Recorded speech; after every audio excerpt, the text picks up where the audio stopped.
Hello বন্ধুরা, আজকে আমি আমার একটা ফেভারিট রেসিপি তোমাদের সাথে শেয়ার করব, যেটা আমার মা আমাকে রান্না করে খাওয়ায়। তো আমি মায়ের বাড়ি গেছি, তো মার কাছে আবদার করেছি আমি খানমান খাবো। তো খানমান, আলু, পেঁয়াজ মা কেটে নিয়েছে। এবার মা শিলপাটাতে শুকনো লঙ্কা, জিরে বেটে নিল।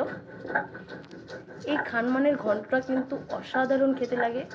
আমি তো পুরো এক থালা ভাত খেয়ে নিতে পারি, আর আমি অন্য তরকারি খাইও নি। সত্যি আমি ওই খানমান দিয়ে এক থালা ভাত খেয়ে নিয়েছিলাম।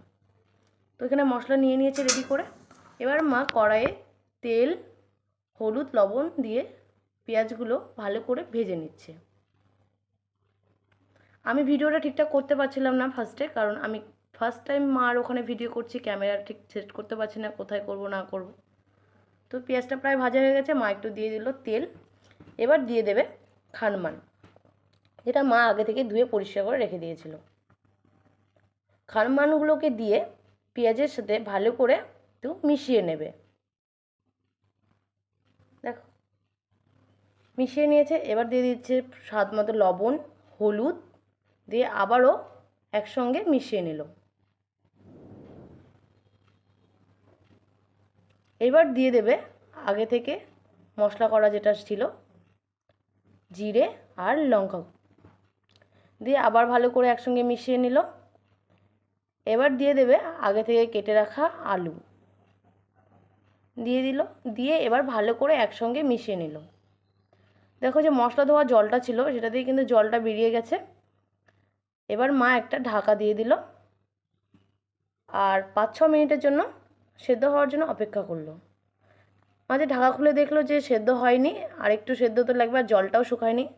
আবারও ঢাকা দিয়ে দিল। 2 মিনিট পর ঢাকা খুলে দেখলো জলটা শুকিয়ে গেছে একদম। এবার মা এগুলোকে থেতো করে নিচ্ছে খুন্তি দিয়ে, আর ভালো করে কষিয়ে নিচ্ছে বা ভেজে নিচ্ছে। সামান্য পরিমাণে একটু তেল দিয়ে দিচ্ছে, তেলটা দিয়েই মা কষিয়ে নিল।